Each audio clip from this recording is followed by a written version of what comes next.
어머니 짐 다 내놨으니까 가져가세요. 번호 바꿨어요. 희원아, 문 좀 열어보자. 이게 무슨 짓이니? 이제 남남이잖아요. 제 집에서 나가주세요. 내 물건들, 남편 사진이라도. 다 버렸어요. 쓰레기장에요. 이제 와서 그런 걸 찾아봤자 소용없죠. 이러면 안 돼. 그녀가 울부짖으며 문을 두드렸지만 윤희원은 아랑곳하지 않았습니다. 시끄러워요. 경비실에 신고할 거예요. 내가 어떻게 이럴 수가. 순간 인영이가 달려왔습니다. 엄마, 올케가 갑자기 연락해서 큰일 났다고 하는데. 어떻게 된 거예요? 인영아. 올케 미쳤어? 이게 뭐 하는 짓이야. 인호 죽은 지 얼마나 됐다고 본색을 드러내. 이제 와서 무슨 상관이에요? 우리는 더 이상 가족이 아니잖아요. 법적으로도 남남이고.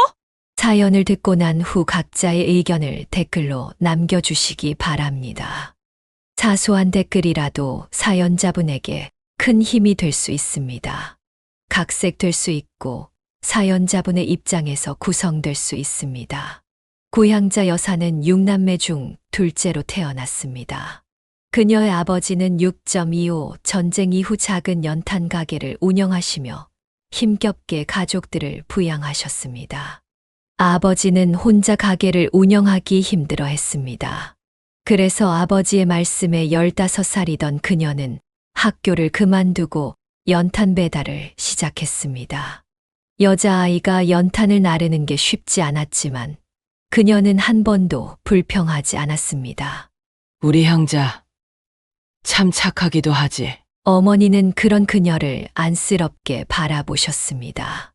동생들은 모두 학교에 다녔지만 그녀는 가족을 위해 자신의 꿈을 접어야 했습니다. 공부는 못해도 괜찮아. 내가 최선을 다하는 게 중요한 거야. 20살이 되던 해 우연히 한 청년이 연탄을 사러 왔습니다. 그 청년은 그녀의 성실한 모습에 반해 자주 가게를 들렀고 그렇게 그녀의 남편이 되었습니다. 여보, 당신은 내 인생의 축복이에요. 결혼 후 남편은 그녀에게 배움의 기회를 주었습니다. 야간 중학교에 다니며 늦게나마 공부를 시작할 수 있었습니다. 난 당신이 자랑스러워요. 우리 아이들에게도 좋은 어머니가 될 거예요. 그녀는 자신의 어린 시절을 떠올리며 자식들에게만큼은 자신이 누리지 못한 모든 것을 주고 싶었습니다.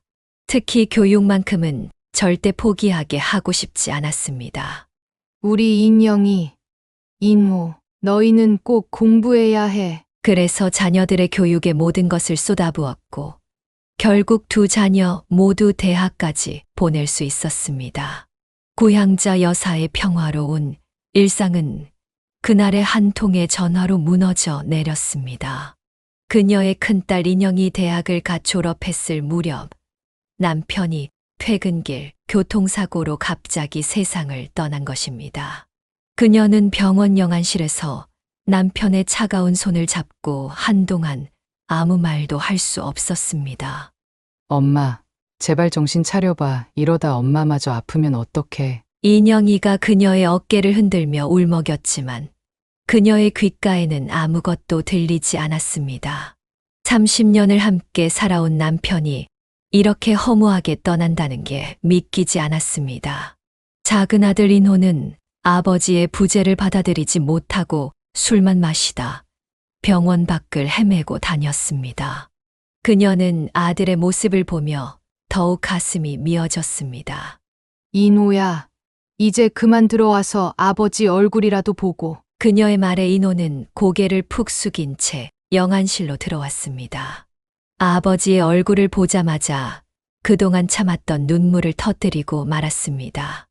아버지 제가 효도 한번 제대로 못 해드렸는데 장례를 치르고 일상으로 돌아왔지만 집 안 곳곳에 남아있는 남편의 흔적들이 그녀를 더욱 힘들게 했습니다. 아침에 일어나면 항상 마주하던 식탁에서의 모습도 퇴근 후 현관문을 열며 여보, 나왔어 하던 목소리도 이제는 들을 수 없다는 현실이 너무나 고통스러웠습니다. 매일 밤 잠들기 전 그녀는 남편과 찍었던 사진들을 보며 눈물을 흘렸습니다. 결혼 초기에 풋풋했던 시절부터 아이들이 태어나고 자라는 동안에 행복했던 순간들, 그리고 얼마 전까지도 함께했던 일상의 순간들까지 모든 것이 꿈만 같았습니다.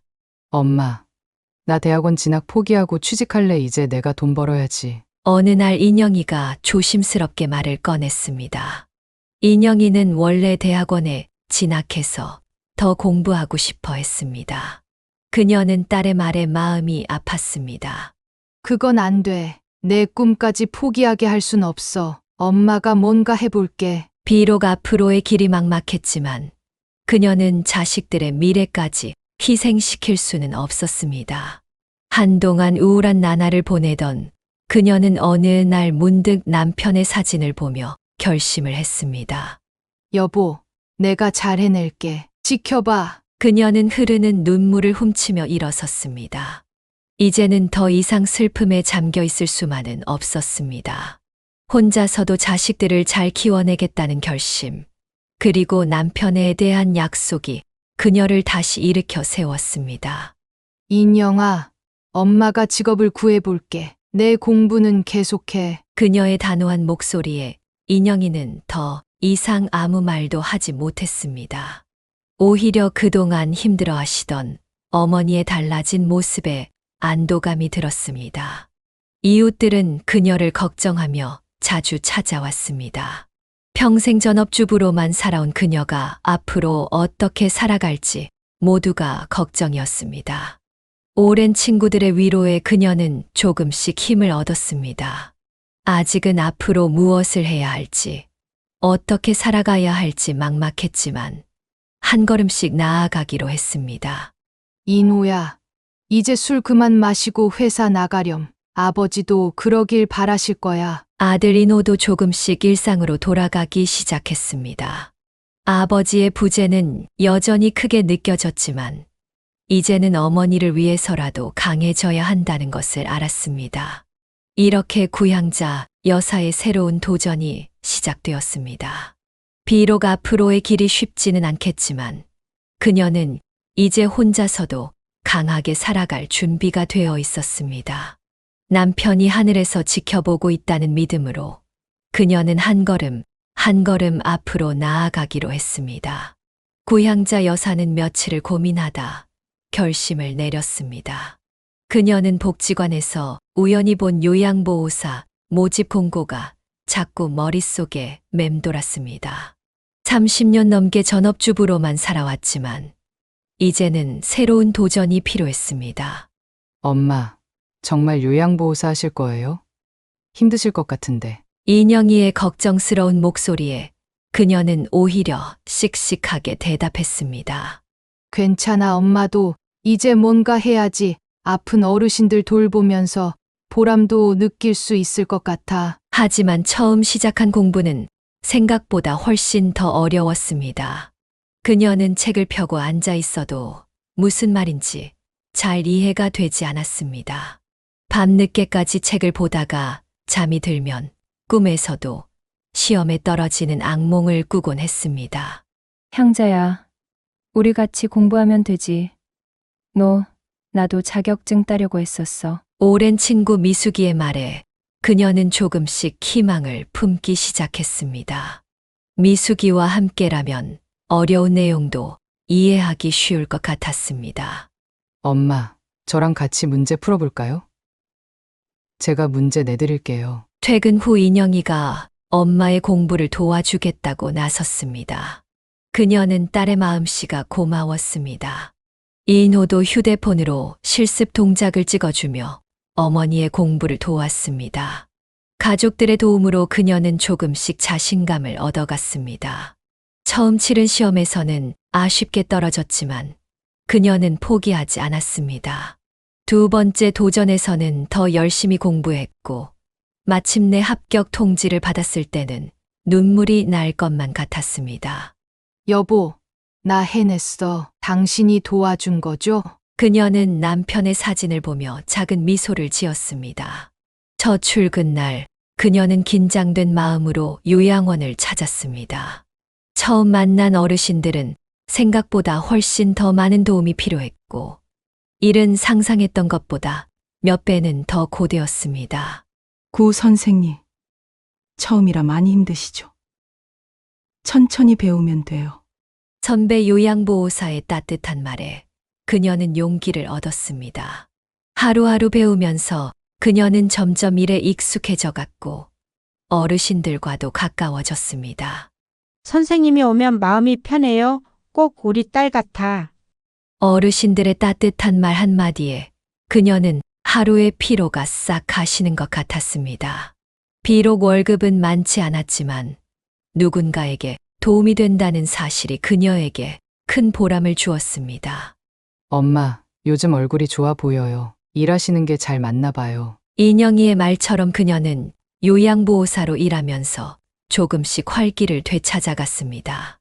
더 이상 집에서 혼자 우울하게 지내지 않아도 되었고, 새로운 보람과 목표가 생겼습니다.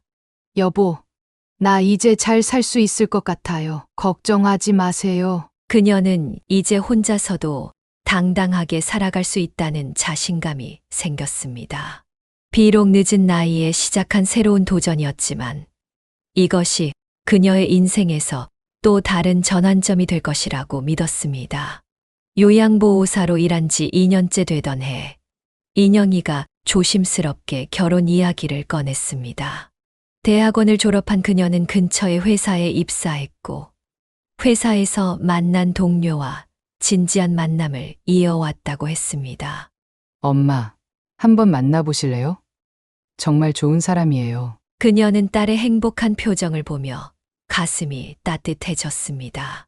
그래, 엄마도 한번 봐야지. 우리 딸이 좋다는 사람이 어떤 사람인지. 예비 사위를 처음 만난 날, 그녀는 속으로 안도의 한숨을 쉬었습니다. 차분하고 믿음직한 첫인상이 마음에 들었습니다.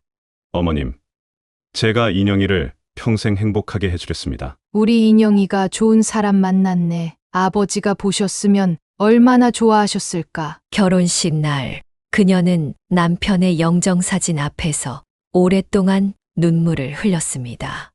여보, 우리 딸 시집 가요. 당신이 계셨으면 얼마나 좋았을까. 인영이는 아버지를 대신해 어머니가 팔짱을 끼고 식장으로 들어갔습니다.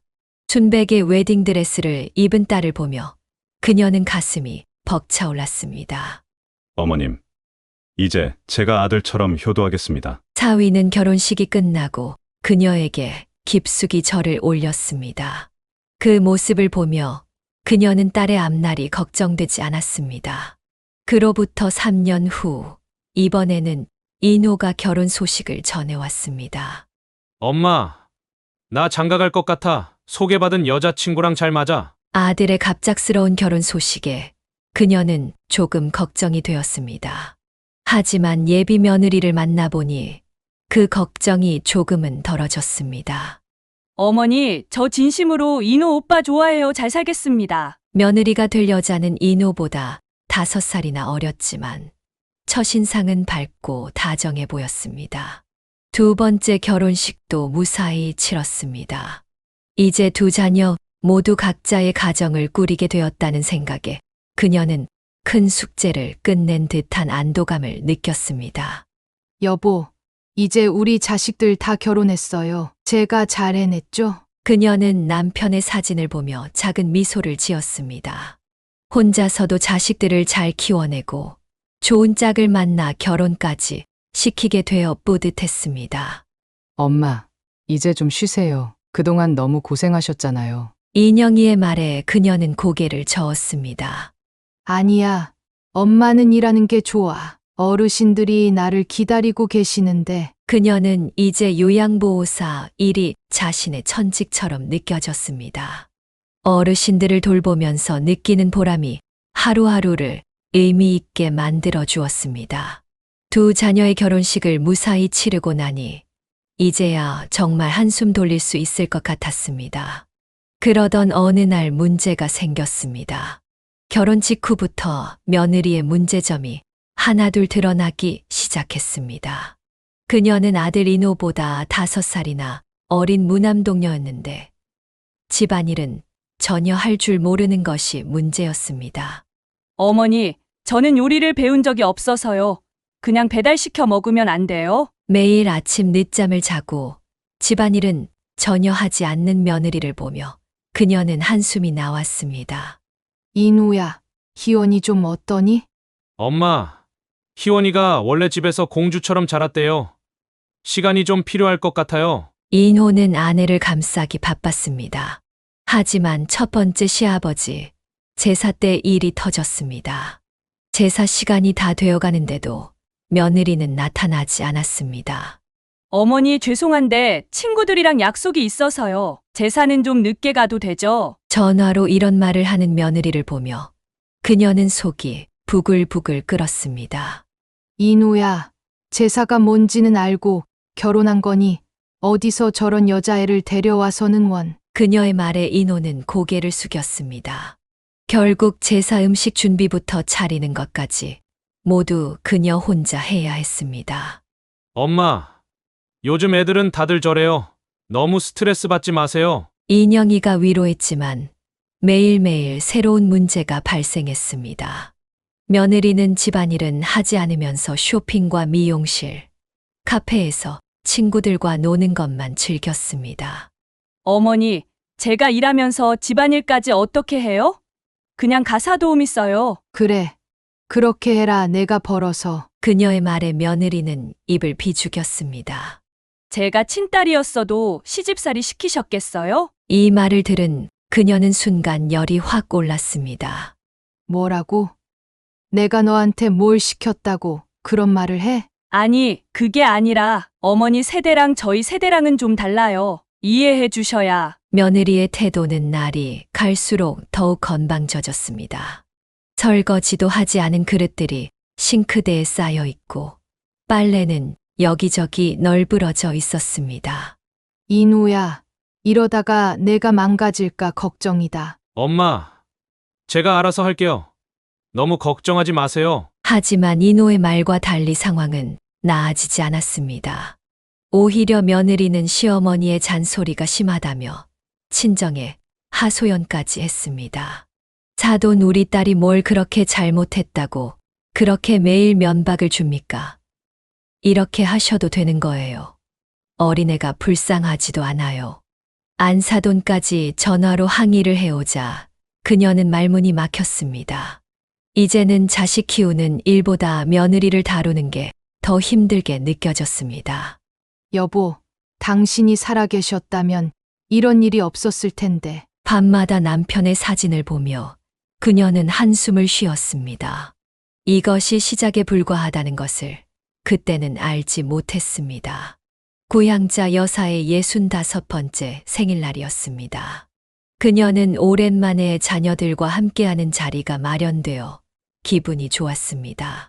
어머니, 생신 축하드려요. 이거 백화점에서 세일할 때 산 거예요. 며느리는 무심히 선물 봉투를 내밀었습니다. 그녀는 며느리의 태도가 서운했지만 애써 미소를 지었습니다. 엄마, 제가 준비한 선물이에요. 평소에 갖고 싶어 하셨던 거예요. 인영이는 정성스럽게 포장한 선물을 건넸습니다. 어머, 이런 비싼 걸 어떻게? 그녀가 감동한 표정으로 선물을 받자 윤희원이 날카로운 목소리로 말했습니다. 언니는 맞벌이 하니까 이런 거 사기 쉽죠? 저희는 인호 오빠 월급으로 겨우 사는데. 순간 분위기가 얼어붙었습니다. 희원아, 그게 무슨 말이야? 선물이 비싸고 싼 게 중요한 게 아니잖아. 인영이가 참지 못하고 말했습니다. 아니에요, 언니. 저도 시어머니한테 효도하고 싶은데 돈이 없으니까 이렇게밖에 못하잖아요. 그런데 언니는 맨날 비싼 선물로 저 깎아내리기나 하고. 뭐라고? 내가 언제 그랬다고 그래? 그러니까 저보고 시어머니한테 잘하라고 맨날 뒤에서 얘기하시고. 윤희원의 말에 인영이의 얼굴이 붉어졌습니다. 너 지금 무슨 소리 하는 거야? 내가 엄마 걱정돼서 한 말을 그렇게 뒤집어서. 인영아, 그만해. 오늘은 그냥. 그녀가 말리려 했지만 이미 늦었습니다. 엄마, 저 이제 못 참겠어요. 올케 당신이 우리 엄마한테 한 게 뭐가 있는데. 집안일도 안 하고 제사도 불참하고. 너 뭐 하다 왔길래 이렇게 막대 먹은 거야. 그래서 뭐 어쩌게요? 저는 그렇게 살아왔고, 앞으로도 그렇게 살 거예요. 시댁은 저한테 뭘 바라지 마세요. 며느리의 도끼 어린 말에 사위마저 참지 못했습니다. 그래도 그렇지. 어머님 생신날 그런 말씀을. 결국 생일 자리는 파국으로 치달았습니다. 이인호는 아내를 데리고 황급히 자리를 떴고 인영이는 울면서 어머니를 끌어안았습니다. 엄마, 미안해요. 제가 참았어야 했는데. 그 일을 계기로 가족 모임에서 딸과 며느리의 갈등은 더욱 깊어졌습니다.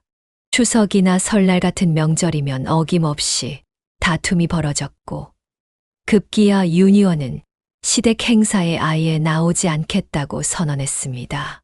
어머니, 저는 이제 시댁 행사 안 나올 거예요. 와도 눈치 보이고 불편하기만 하니까. 그래. 내 마음대로 해라. 그녀는 더 이상 말리지 않았습니다. 하지만 가슴 한켠이 무너져 내리는 것 같았습니다. 이런 상황이 계속되자 인호마저 점점 시댁 모임에 발걸음이 뜸해졌습니다.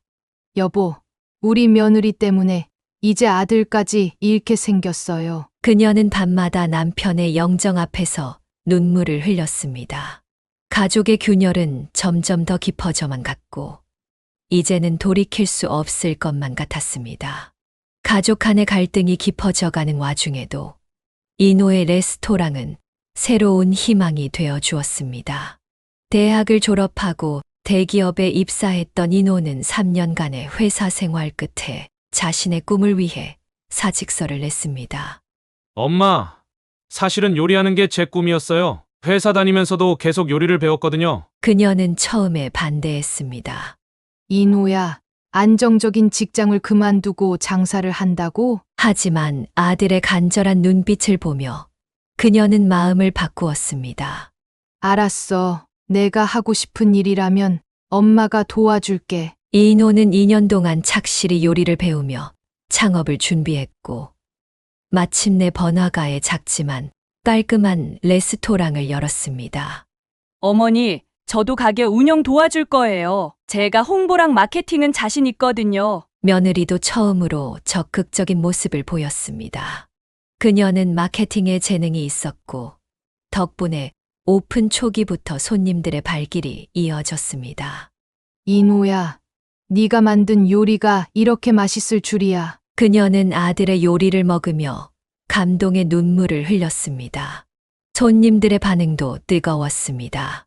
인호만의 특별한 레시피로 만든 요리들은 곧 입소문이 나기 시작했고 주말이면 줄을 서서 기다려야 할 정도였습니다. 오빠, 우리 이제 지점도 내면 좋겠어요. 손님들이 너무 많아서 자리가 없다고 불평하시잖아요. 며느리의 제안에 인호도 신이 났습니다. 레스토랑은 달마다 매출이 늘어났고 한 달 순수익이 그의 전 직장 월급의 3배를 넘어섰습니다. 여보, 우리 아들이 이렇게 잘 될 줄 알았어요? 당신이 보시면 얼마나 자랑스러워 하실까? 그녀는 남편의 사진을 보며 미소 지었습니다. 하지만 그녀는 이 행복이 오래가지 않을 것이라는 걸 그때는 알지 못했습니다. 곧 주변의 경쟁 업체들이 하나둘 생기기 시작했고 경기 침체는 식당 운영을 더욱 어렵게 만들었습니다. 엄마, 걱정 마세요. 제가 잘 해결할 수 있을 거예요. 하지만 인호의 자신감과 달리 레스토랑의 매출은 점점 떨어지기 시작했습니다. 고향자 여사는 요즘 들어 아들의 얼굴이 어두워지는 것을 느꼈습니다. 한때 성업했던 레스토랑은 이제 한산한 날이 더 많아졌습니다. 어머니, 요즘 장사가 너무 안 돼요. 주변에 비슷한 가게들이 자꾸 생기니까. 이노의 말처럼 레스토랑 근처에는 비슷한 컨셉의 식당들이 우후죽순 생겨났습니다. 게다가 대형 프랜차이즈도 입점하면서 상황은 더욱 악화되었습니다. 오빠, 이러다가 우리 망하는 거 아니야? 월세도 밀리고 있잖아. 윤희원은 날카로운 목소리로 불평했습니다. 당신 돈 들어간 것도 없으면서 무슨 말이 그렇게 많아? 이노가 짜증을 내자 윤희원은 더욱 날을 세웠습니다. 뭐라고? 내가 여기서 얼마나 고생했다고 그런 말을 해? SNS 마케팅도 다 내가 한 거잖아. 부부의 다툼은 날이 갈수록 잦아졌습니다. 엄마, 누나네 요즘 사업이 잘 된다면서요? 이노가 한숨을 쉬며 말했습니다. 사위가 운영하는 온라인 유통회사는 특수를 타고 매출이 급상승했습니다. 그래, 인영이가 그러더라. 이제 직원도 20명이 넘었다고. 세상이 참 불공평하네요. 저는 이렇게 힘든데. 그녀는 아들의 모습이 안쓰러웠습니다. 은행 대출금, 이자도 연체되기 시작했고 직원들 월급마저 밀리는 상황이었습니다. 이노야, 엄마가 도와줄게. 엄마 집 팔면. 안 돼요. 엄마, 그건 절대 안 돼요. 하지만 상황은 점점 더 악화되었습니다. 주방 직원들이 월급이 밀린다며 하나둘 그만두기 시작했고 이노 혼자서는 주방을 감당할 수 없었습니다. 이제 그만하자. 적당히 포기할 줄도 알아야지. 며느리의 말에 이노는 고개를 떨구었습니다. 어머니, 죄송해요. 제가 너무 무모했나 봐요. 그녀는 아들을 끌어안았습니다. 괜찮아.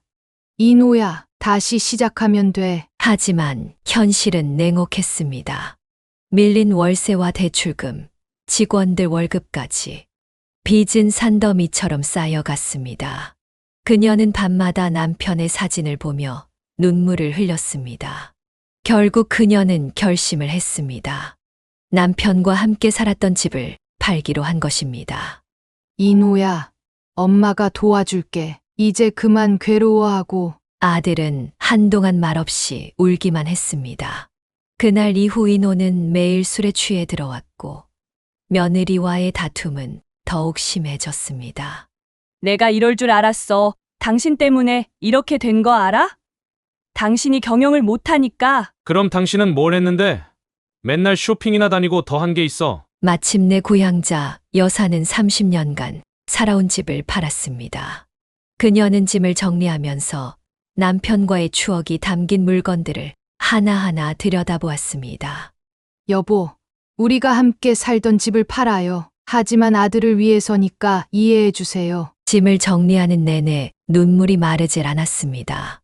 집을 판 돈으로 이노의 빚을 청산하고 나니 레스토랑은 가까스로 문을 닫지 않을 수 있었습니다.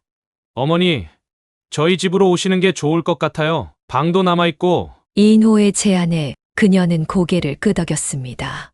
이제 그녀에게 남은 것은 없었습니다. 엄마, 정말 이렇게까지 하실 필요가 있으셨어요? 인영이가 걱정스러운 목소리로 물었습니다. 괜찮아. 엄마는 아들이 잘 되는 게 더 중요해. 하지만 아들네 집으로 이사 온 첫날부터 그녀는 후회가 밀려왔습니다. 며느리 윤희원은 시어머니가 들어온다는 것에 대한 불만을 노골적으로 드러냈습니다. 어머니, 제 친구들이 자주 오는데 좀 불편할 것 같아요. 그래. 나는 내 방에만 있을게. 식당 운영은 조금씩 나아지는 듯 했지만 집안 분위기는 점점 더 험악해져 갔습니다. 며느리는 여전히 매일같이 쇼핑과 미용실을 다녔고 집안일은 손도 대지 않았습니다. 어머님 전에도 말씀드렸다시피 저는 요리를 배운 적이 없어서요. 그냥 배달시켜 먹으면 안 될까요? 매일 아침 그녀는 쌓여있는 설거지를 하고 빨래를 널었습니다. 이노는 늦게까지 식당을 운영하느라 집에 늦게 들어왔고 며느리는 친구들과 시간을 보내느라 바빴습니다. 여보, 오늘은 일찍 들어와 오랜만에 같이 저녁 먹자. 미안해. 오늘도 늦을 것 같네. 친구들이랑 약속이 있어서. 하루는 며느리, 친구들이 집에 놀러 왔습니다. 그녀는 자신의 방에서 그들의 대화가 들렸습니다. 야, 시어머니랑 같이 사는 거 진짜 별로겠다. 그러게 나였으면 절대 못 살아. 근데 집도 팔아서 줬다며? 이제 완전 발 묶였네. 친구들과 키득거리며 웃는 며느리의 모습에 그녀의 마음은 무너져 내렸습니다. 엄마, 너무 힘들면 나오세요. 우리 집에서 사시면. 인영이의 제안에 그녀는 고개를 저었습니다. 아니야. 엄마가 여기 있어야 이노가 좀 편할 것 같아. 레스토랑의 경영은 조금씩 안정을 찾아갔지만 그녀의 마음은 날이 갈수록 더 무거워졌습니다. 며느리의 생활은 전혀 변하지 않았고 오히려 더 사치스러워졌습니다. 모든 것을 바쳐 지킨 아들의 가게였지만 그녀의 희생이 과연 옳은 선택이었는지 의문이 들기 시작했습니다. 저가 임신했어요. 어느 날 윤희원이 들뜬 목소리로 말했습니다. 그 순간만큼은 모든 걱정이 잊혀지는 것 같았습니다. 고향자 여사는 레스토랑이 조금씩 회복되는 모습에 안도하고 있었습니다. 거기에 며느리의 임신 소식까지 더해져 그녀의 마음은 한껏 부풀어 있었습니다. 그날 저녁 인호가 평소보다 일찍 집에 들어왔습니다. 인호야, 왜 이렇게 일찍 들어왔어? 그녀는 아들의 창백한 얼굴을 보고 가슴이 덜컥 내려앉았습니다. 엄마, 제가 오늘 검진을 받았는데 인호의 목소리가 떨렸습니다. 의사 선생님이 췌장에 큰 종양이 있대요. 이미 많이 진행됐대요. 그 말을 듣는 순간 그녀의 눈앞이 캄캄해졌습니다. 아니야, 그럴 리가 없어. 우리 인호가. 그녀는 그 자리에 주저앉고 말았습니다. 암이라니 말도 안 돼요. 다른 병원 가봐요. 이런 걸로 장난치면 어떡해요? 며느리는 히스테리컬하게 소리를 질렀습니다. 희원아, 진정해. 아기한테도 안 좋아. 어떻게 진정해요? 저는 이제 어떻게 살아요? 뱃속에 아기도 있는데. 인호는 한동안 건강검진도 받지 않은 채 레스토랑 일에만 매달려 있었습니다. 위장이 안 좋은 것 같아도 바쁘다는 핑계로 병원에 가지 않았고 급격한 체중 감소도 스트레스 때문이라고만 생각했습니다. 큰 병원으로 가보자. 거기서 다시 검사해보면. 그녀의 말이 채 끝나기도 전에 인호가 쓰러졌습니다. 응급실에 실려간 뒤 받은 정밀검사 결과는 더욱 절망적이었습니다. 이미 간으로 전이가 된 상태였고 의사는 시간이 얼마 남지 않았다고 했습니다. 수술은 안 되나요? 항암 치료라도. 죄송합니다. 너무 늦으셨어요. 이미 다른 장기로 전이가 많이 진행된 상태라. 그녀는 병원 복도에서 오열했습니다. 얼마 전까지 손주 소식에 기뻐하던 게 꿈만 같았습니다. 엄마, 내가 왜 이런 병에 걸린 거야? 밤새 병실에서 아들의 손을 잡고 있으면서 그녀는 하늘을 원망했습니다. 하나밖에 없는 아들인데. 제발. 며느리는 충격을 받았다며 친정으로 가버렸고 인호의 병실에는 오지도 않았습니다. 그녀는 혼자서 아들을 간호하며 밤을 지새웠습니다. 여보, 우리 아들 좀 살려주세요. 제발. 남편의 사진을 보며 그녀는 매일 밤 눈물로 기도했습니다. 하지만 이것은 시작에 불과했습니다. 더 큰 시련이 그녀를 기다리고 있었고 며느리의 숨겨진 비밀은 그녀의 가슴에 더 큰 상처를 남기게 될 것이었습니다. 고향자 여사는 매일같이 병원을 지켰습니다. 의사의 절망적인 선고에도 그녀는 포기할 수 없었습니다. 선생님, 제발 다른 방법이 없을까요? 돈이 문제라면 제가 어떻게든. 어머님, 이미 전이가 많이 진행됐습니다. 지금은 통증 관리가 최선입니다. 그녀는 아들의 마른 손을 잡고 눈물을 삼켰습니다. 엄마, 나 무서워. 아직 못다한 게 너무 많은데. 인호의 떨리는 목소리에 그녀의 가슴이 찢어질 듯 했습니다.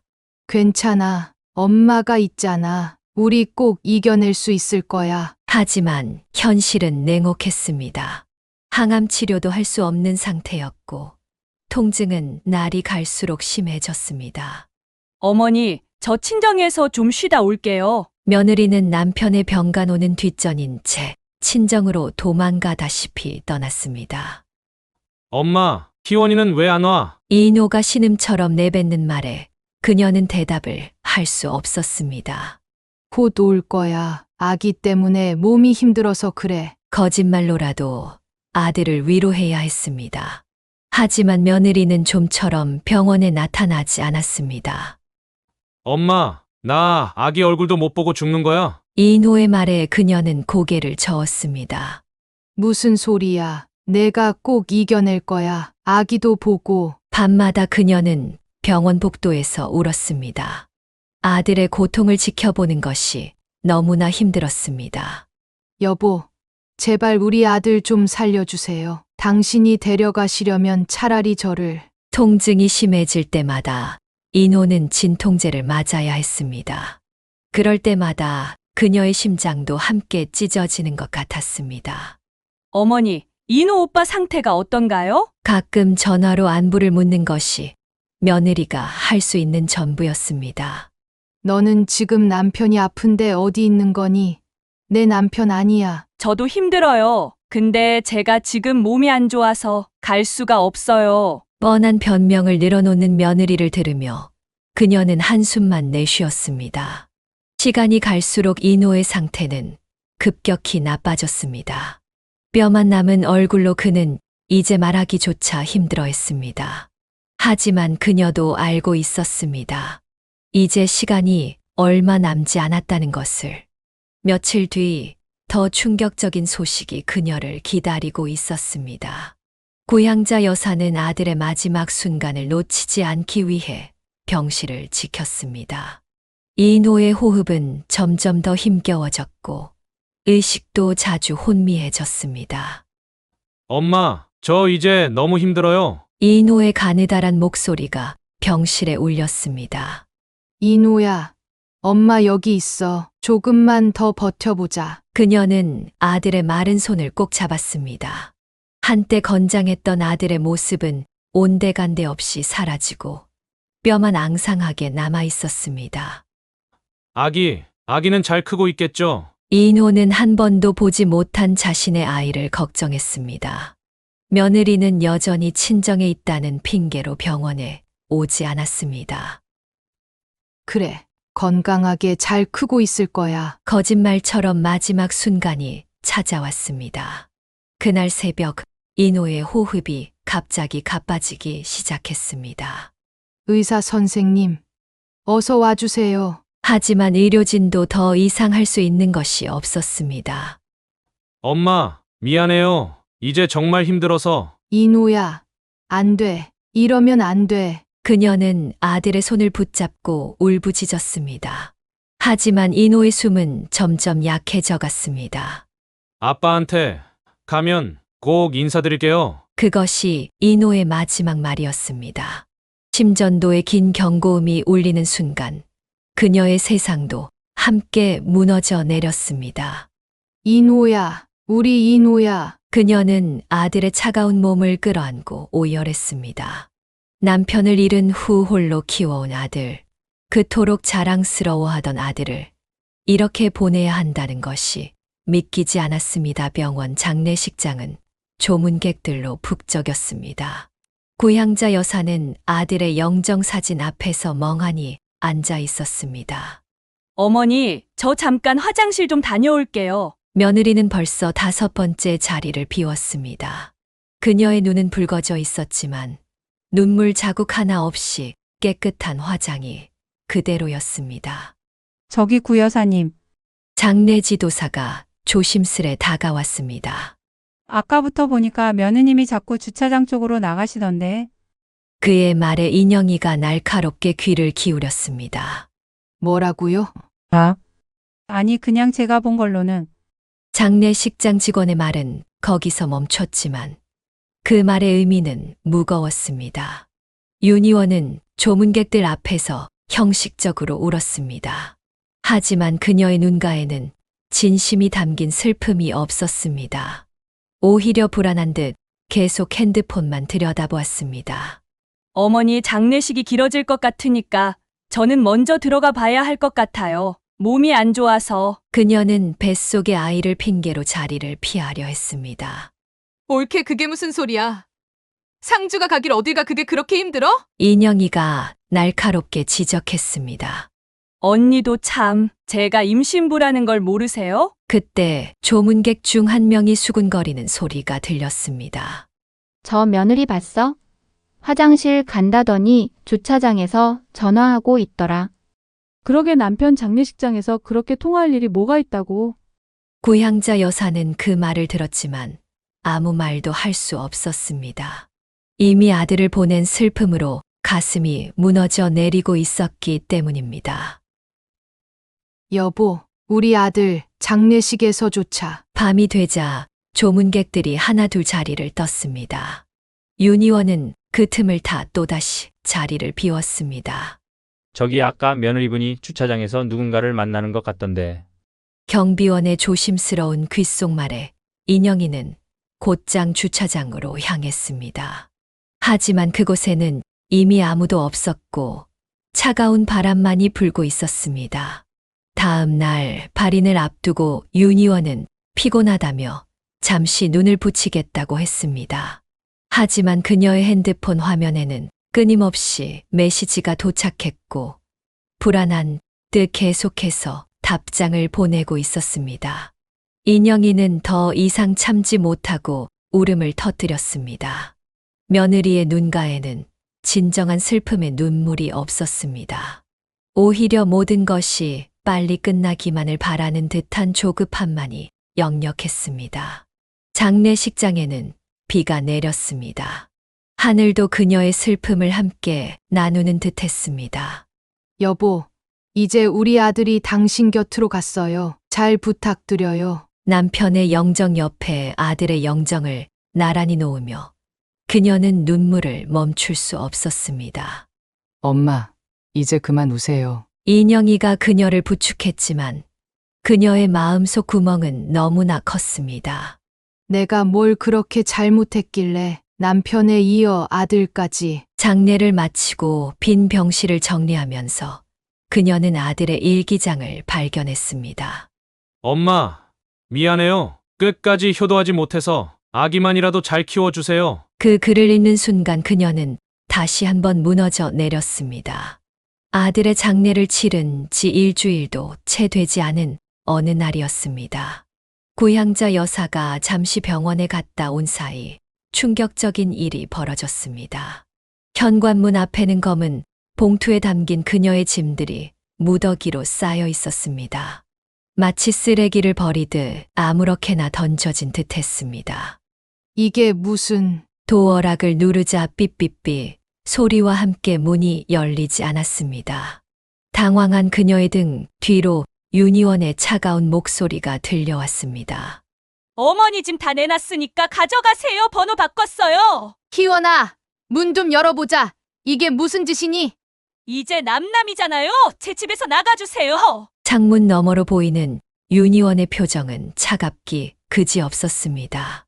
내 물건들, 남편 사진이라도. 다 버렸어요. 쓰레기장에요. 이제 와서 그런 걸 찾아봤자 소용없죠. 그녀는 그 자리에 주저앉고 말았습니다. 남편과 아들의 사진, 평생 모아온 추억들이 쓰레기처럼 버려진 것입니다. 이러면 안 돼. 그녀가 울부짖으며 문을 두드렸지만 윤희원은 아랑곳하지 않았습니다.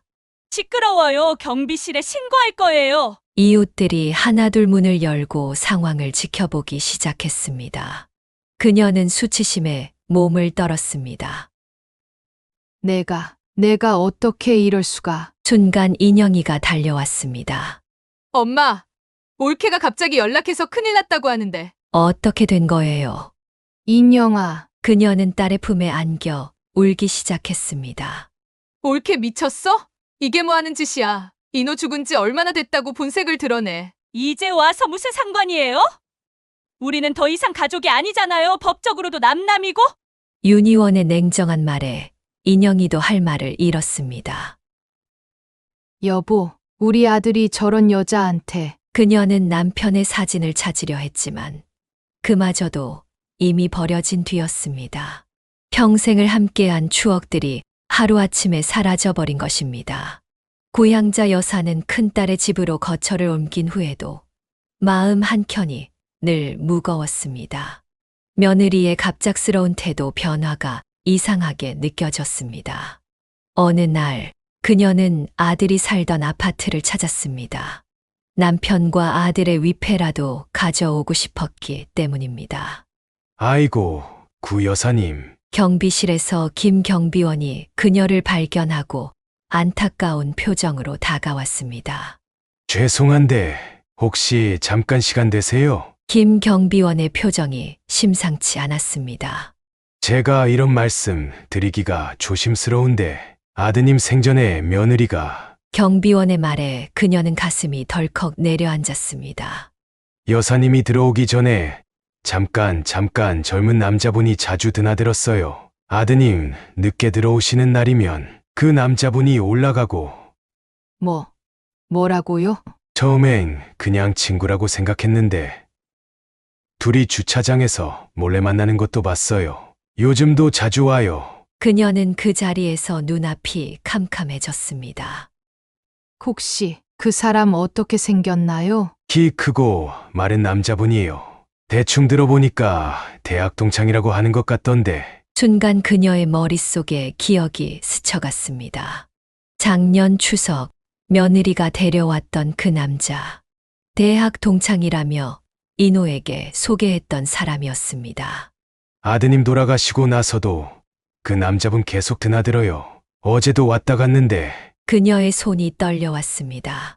아들이 병마와 싸우는 동안에도 며느리는 죄송하지만 혹시 동영상으로 남겨놓은 증거가 있나요? 네, 있습니다. 제가 찍어뒀어요. 이런 일이 있을 줄 알고. 김 경비원이 휴대폰을 꺼내 영상을 보여주었습니다. 화면 속에는 윤희원과 그 남자가 서로 손을 잡고 차에 오르는 모습이 선명했습니다. 그리고 이것도 보세요. 또 다른 영상에는 인호가 병원에 입원해 있던 시기, 늦은 밤 둘이 함께 들어오는 모습이 찍혀 있었습니다. 아들이 병원에서 죽어가고 있을 때 그녀는 그 자리에서 주저앉고 말았습니다. 죄송합니다. 구 여사님, 더 일찍 말씀드렸어야 했는데. 아니에요. 이렇게라도 알게 해주셔서 감사합니다. 그녀는 떨리는 다리로 일어섰습니다. 이제 모든 것이 이해가 됐습니다. 며느리가 병원에 오지 않았던 이유, 그리고 서둘러 그녀를 내쫓았던 이유까지. 여보, 우리 아들이 이런 여자한테. 그녀는 집으로 돌아와 한동안 오열했습니다. 하지만 이내 눈빛이 달라졌습니다. 이대로 넘어갈 수는 없었습니다. 인영아, 엄마가 할 말이 있어. 그녀는 딸에게 전화를 걸었습니다. 이제는 진실을 밝혀야 할 때였습니다. 며느리의 충격적인 배신을 알게 된 구양자 여사는 딸 인영이와 함께 법무법인을 찾았습니다. 상속 전문 변호사와의 상담이 잡혀 있었습니다. 어머님께서 집을 파시고 아드님의 사업 자금으로 지원하신 부분이 있다고 하셨는데 혹시 차용증이 있으신가요? 변호사의 질문에 그녀는 가방에서 서류 하나를 꺼냈습니다. 네, 인호가 나중에 법적 문제가 생길까봐 써준 차용증이에요. 아, 이거 매우 중요한 자료가 될 것 같습니다. 변호사는 차용증을 자세히 살펴보았습니다. 이 차용증으로 보면 어머님이 대여하신 금액이 먼저 상속 재산에서 공제되어야 합니다. 그리고 나서 남은 재산을 상속하는 방식이 되겠네요. 재산을 다시 되찾아올 수 있는 건가요? 인영이가 앞으로 몸을 기울이며 물었습니다. 네, 특히 어머님께서 생활비까지 지원하신 부분이 있다고 하셨는데 이 부분도 증거가 있으시다면. 그녀는 통장 내역을 보여주었습니다. 매달 정기적으로 입금된 생활비 내역이 고스란히 남아 있었습니다. 이건 정말 좋은 증거가 되겠네요. 사실상 어머님께서 가계와 생활 전반을 지원하신 거니까요. 그런데 한 가지 걱정되는 게 있습니다. 변호사의 표정이 심각해졌습니다. 뭔가요? 혹시 태아 관련 문제는 어떻게 생각하고 계신가요? 아드님의 자녀라면 당연히 상속권이 있습니다만. 순간 구양자 여사와 인영이는 서로를 바라보았습니다. 경비원에게 들은 이야기를 떠올리니 의심이 커졌습니다. 변호사님, 만약 그 아이가 아들의 아이가 아니라면요? 변호사의 눈이 커졌습니다. 그건 매우 중대한 문제가 되겠네요. 입증할 만한 근거가 있으신가요? CCTV 영상이 있어요. 아들이 병원에 있는 동안 며느리가 다른 남자와. 아, 그렇군요. 그럼 친자 확인 검사를 요구할 수 있습니다. 법원에 신청하면 됩니다. 며느리가 거부하면요? 거부하면 그것도 불리하게 작용합니다. 법원은 왜 거부하는지 의심할 테니까요. 상담을 마치고 나오면서 그녀는 복잡한 심정이었습니다. 엄마, 우리가 너무하는 걸까요? 아니야. 이건 우리 이노를 위해서라도 꼭 해야 해. 집으로 돌아오는 길, 그녀의 휴대폰이 울렸습니다. 발신자는 뜻밖에도 윤희원이었습니다. 어머니, 저희 좀 만나야 할 것 같아요. 윤희원의 목소리가 평소와는 달리 조심스러웠습니다. 아마도 그들이 변호사를 찾아갔다는 소식을 들은 모양이었습니다. 고향자 여사는 카페에서 며느리를 기다리고 있었습니다. 얼마 전까지 그녀를 쫓아내던 며느리가 갑자기 만나자고 한 것이 의아했습니다. 어머니 많이 기다리셨죠? 윤희원은 평소와 다르게 공손한 태도로 나타났습니다.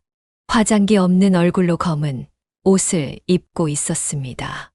무슨 할 말이 있다고? 어머니, 제가 잘못했어요. 제가 너무 많이 잘못했어요. 윤희원은 갑자기 그녀의 손을 잡으려 했습니다. 이제 와서 그게 무슨 소용이야? 제발 용서해 주세요. 제가 정신이 나갔었나 봐요. 오빠가 떠나고 너무 힘들어서. 그녀는 며느리의 연기 같은 눈물을 차갑게 바라보았습니다. 어머니, 이제 정신 차렸어요. 다시 예전처럼 지내요. 제가 어머니 모시고. 예전처럼? 내가 내 물건들 다 버리고 나를 쫓아냈잖아. 그때는 제가 너무 상심해서, 그리고 뱃속의 아이 때문에 예민해져서. 윤희원의 말에 그녀는 쓴웃음을 지었습니다. 그 아이, 정말 우리 이노 아이 맞아? 순간 윤희원의 얼굴이 굳었습니다. 어머니, 무슨 말씀을? 대학 동창이라던 그 남자 자주 만났다며? 윤희원의 얼굴이 창백해졌습니다. 그건 그냥 친구 사이. 이노가 병원에 있을 때도 매일 들어오던 그 남자랑은 친구 이상 아니었어? 어머니, 제발 오해하지 마세요. 저는 오빠만 사랑했어요. 윤희원은 눈물을 흘리며 애원했습니다. 제발 이러지 마세요. 저도 이제 정신 차리고 잘 살고 싶어요. 어머니 말씀대로 할게요. 다시 모시고 살게요. 변호사님 만난 거 들었나 보네. 그 말에 며느리의 표정이 순간 일그러졌습니다. 어머니, 돈 때문에 이러시는 거예요? 제가 다 돌려드릴게요. 사용증 금액 다. 이제 와서 돈 얘기는 왜 하니? 내가 버린 내 물건들, 남편 사진, 그런 것들은 돈으로 돌려받을 수 있어? 윤희원은 잠시 침묵했다가 갑자기 목소리를 높였습니다. 그럼 어머니는 뭘 원하시는데요? 저한테 복수하고 싶으신 거예요? 복수? 난 그저 진실이 밝혀지길 바랄 뿐이야. 진실요? 설마 어머니 친자 검사라도 하자고 하실 건가요? 며느리의 목소리가 떨렸습니다. 왜 겁나니? 어머니, 제발 그러지 마세요. 이러시면 저도 가만히 있지 않을 거예요. 순간 윤희원의 태도가 다시 돌변했습니다. 이제 협박까지 하는구나. 저도 할 말 많아요. 어머니가 얼마나 며느리를 구박했는지 다 폭로할 수 있어요. 그녀는 차갑게 일어섰습니다. 그래, 내 맘대로 해봐. 우리 이노가 얼마나 배신당했는지 전부 밝혀질 테니. 카페를 나오면서 그녀는 이제 돌이킬 수 없는 강을 건넜다는 것을 알았습니다. 하지만 이미 늦었습니다. 이제 진실을 끝까지 밝혀내야만 했습니다. 고향자 여사는 아이가 태어나자마자 법원에 친자 확인 신청을 했습니다. 그동안 윤희원은 태아 상태에서는 검사가 불가능하다며 버텨왔지만 이제는 더 이상 피할 수 없었습니다. 드디어 기다리던 결과가 나오는 날이었습니다. 그녀는 변호사 사무실에서 인영이와 함께 결과를 기다리고 있었습니다. 어머님, 친자 확인 검사 결과가 나왔습니다. 박 변호사가 봉투를 들고 들어왔습니다. 그동안 상대 측에서 태아 상태라 검사가 불가능하다고 주장해왔지만 이제 아이가 태어났으니 정확한 결과를 알 수 있습니다. 변호사의 말에 고향자 여사의 가슴이 쿵쾅거렸습니다. 그녀는 결과를 기다리는 동안 매일 밤 잠을 이루지 못했습니다. 어머니, 제가 먼저 볼게요. 큰딸이 떨리는 손으로 검사 결과지를 펼쳤습니다. 순간 인영이의 얼굴이 하얗게 변했습니다. 엄마, 이게 결과는 충격적이었습니다. DNA 일치율이 0%였습니다. 아이는 이노의 친자가 아니었던 것입니다. 이럴 수가. 그녀는 그 자리에 주저앉고 말았습니다. 아들이 죽어가는 순간까지 자신의 아이라 믿었던 그 아이가 다른 남자의 아이였다는 사실이 그녀를 무너뜨렸습니다. 윤희원 씨는 어디 있습니까? 변호사가 물었습니다. 도망갔어요. 결과 나오기 전날 갑자기 짐을 싸서. 인영이가 떨리는 목소리로 대답했습니다. 아마도 결과를 예상했겠죠. 이제 법적 조치를 취할 수 있습니다. 그녀는 아들의 사진을 꺼내 보았습니다. 이노야, 내가 얼마나 큰 배신을 당했는지. 순간 그녀의 휴대폰이 울렸습니다. 발신자는 안사돈이었습니다. 어머님, 우리 희원이가 울먹이는 목소리였습니다. 모든 걸 털어놨어요. 그 남자의 아이라는 것도. 전화 속에서 윤희원의 친정어머니는 계속해서 용서를 빌었습니다. 당신 딸 악마인 거 알죠? 우리 아들이 암으로 죽어가는 동안에도 둘이서 그 짓거리 했다고요. 사람이 죽어가는데. 그녀의 목소리가 떨렸습니다. 죄송합니다. 정말 죄송합니다. 하지만 이미 돌이킬 수 없는 상처였습니다. 아들은 자신의 아이라 믿고 그토록 기뻐했던 아이가 아내의 불륜으로 생긴 아이였다는 사실도 모른 채 세상을 떠났습니다. 이제 어떻게 하실 건가요? 변호사가 조심스럽게 물었습니다. 끝까지 가보려고 합니다. 우리 아들의 명예를 위해서라도. 그녀의 눈빛이 달라졌습니다. 이제는 더 이상 물러설 수 없었습니다. 아들이 겪은 배신과 고통, 그리고 그의 명예를 위해 끝까지 싸워야 했습니다. 어머니. 인영이가 그녀의 손을 꼭 잡았습니다. 모든 것이 끝난 것 같았지만 이제부터가 진짜 시작이었습니다. 진실이 밝혀진 만큼 이제는 정의를 실현해야 할 때였습니다. 고향자 여사는 떨리는 손으로 바깥사돈 댁의 번호를 눌렀습니다. 이제는 모든 것을 밝힐 때였습니다. 사돈, 죄송하지만 지금 시간 되시나요? 드릴 말씀이 있어서요. 1시간 후 바깥사돈이 서둘러 찾아왔습니다. 그들의 얼굴에는 이미 불안감이 가득했습니다. 이게 무슨 소리입니까? 우리 딸이 그럴 리가. 바깥사돈은 검사 결과를 보고 얼굴이 하얗게 변했습니다. 저희가 무슨 면목으로. 그는 그 자리에서 주저앉아 오열했습니다. 그동안 제가 얼마나 우리 딸을 자랑스러워했습니까? 이런 일이. 바깥사돈은 갑자기 자리에서 일어나 현관으로 향했습니다. 당장 그 앤 데려와야겠소. 이렇게 끝날 일이 아닙니다. 1시간 후 며느리는 친정아버지에 의해 끌려왔습니다.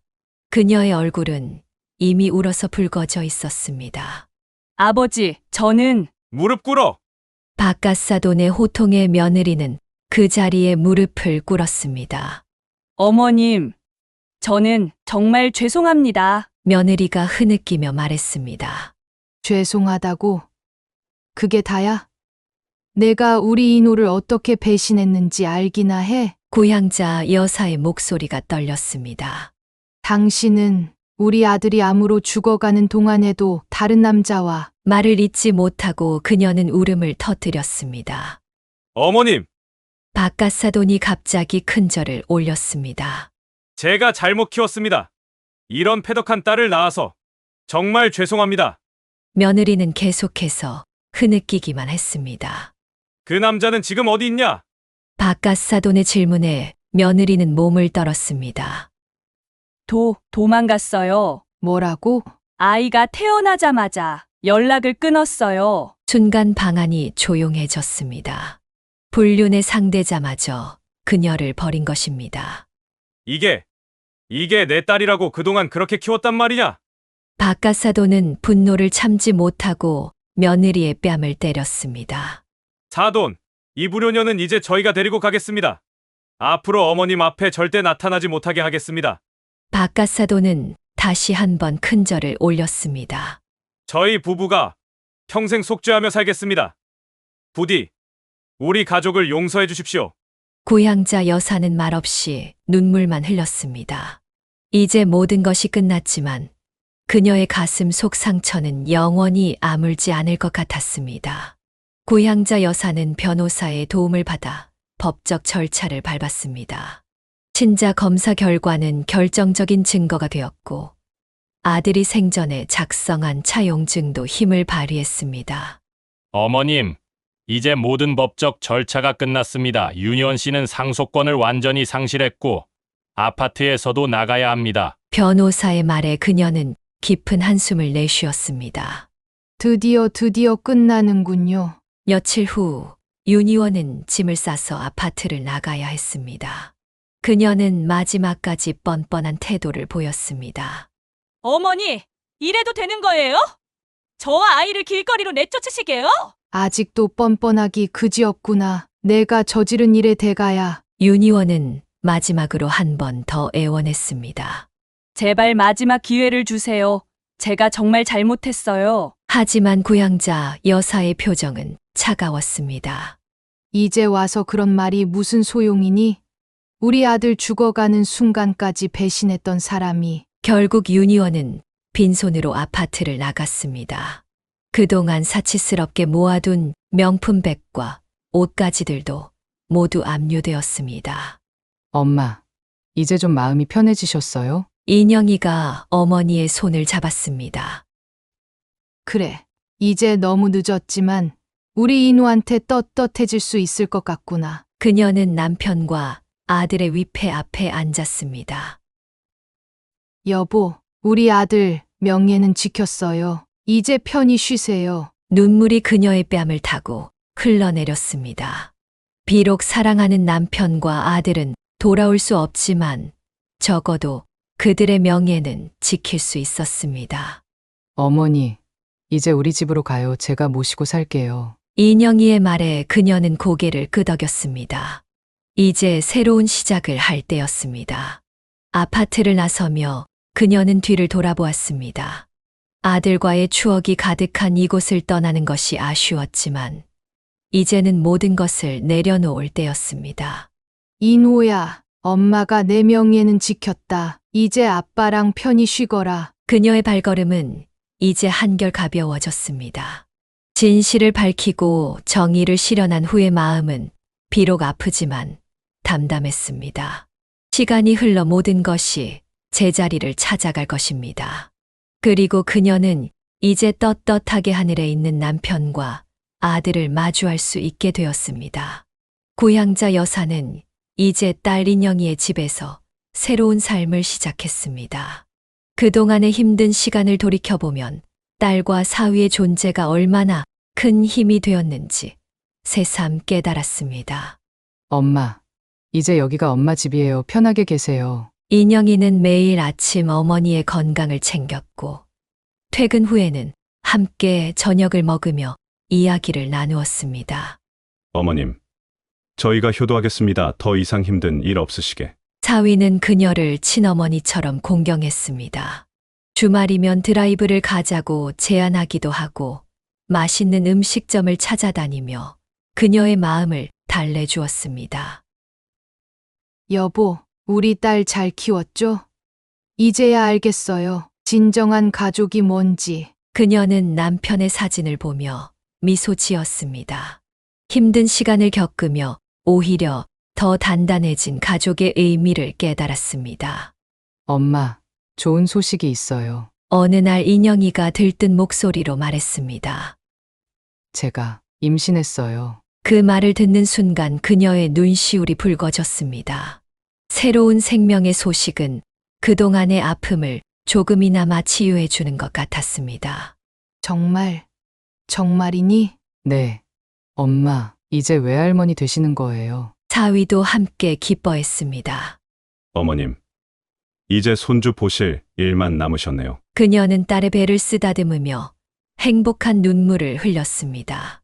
비록 아들은 잃었지만 새로운 희망이 시작되고 있었습니다.